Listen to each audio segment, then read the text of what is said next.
At binasbasa ng Diyos si Noe at ang kanyang mga anak, at sa kanila'y sinabi, kayo'y magpalaanakin at magpakarami, at inyong kalatan ang lupa.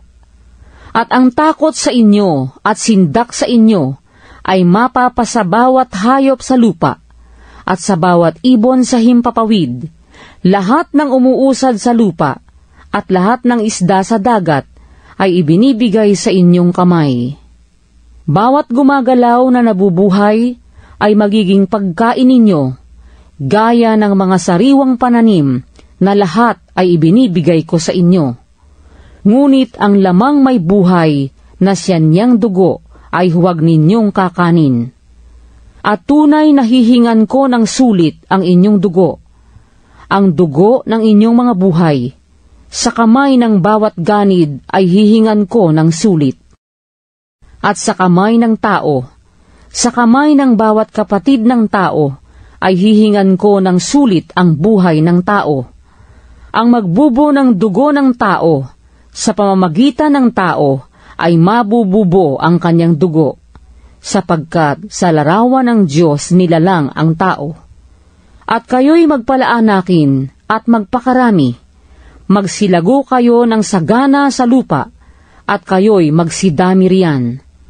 At nagsalita ang Diyos kay Noe at sa kanyang mga anak na kasama niya na sinasabi, at ako, narito, aking pinagtitibay ang aking tipan sa inyo, at sa inyong binhi na susunod sa inyo, at sa bawat nilikhang may buhay na kasama ninyo, ang mga ibon, ang hayop, at bawat ganid sa lupa na kasama ninyo, sa lahat ng lumunsad sa sasakyan, pati sa bawat ganid sa lupa.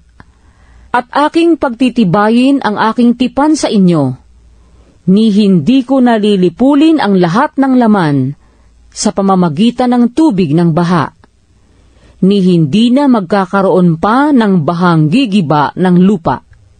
At sinabi ng Diyos, ito ang tanda ng tipang ginawa ko sa inyo, at sa bawat kinapal na may buhay na kasama ninyo sa buong panahon.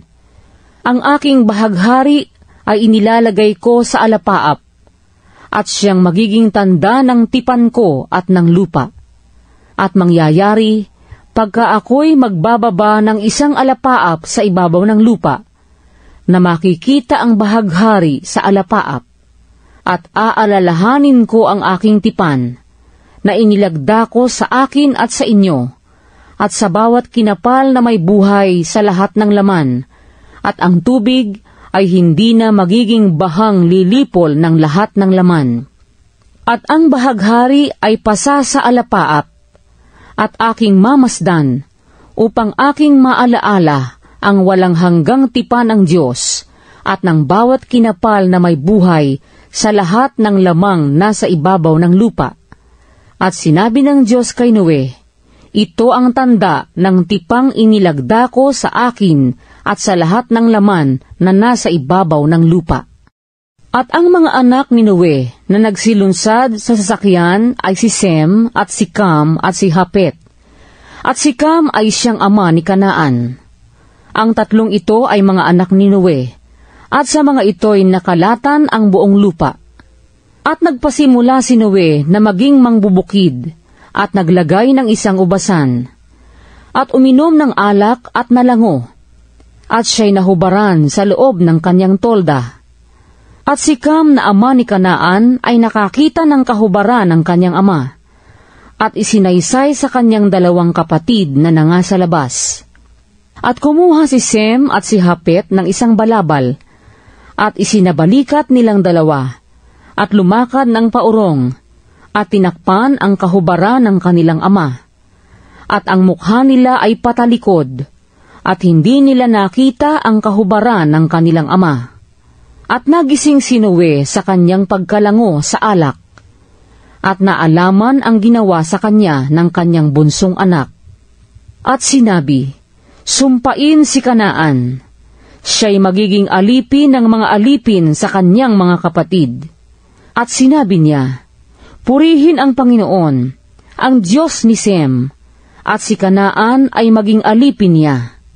Pakapali ng Diyos si Hapet, at matira siya sa mga tolda ni Sem. At si Kanaan ay maging alipin niya. At nabuhay si Noe pagkaraan ng bahang gumunaw ng 350 taon. At ang lahat ng naging araw ni Noe ay 950 taon at namatay.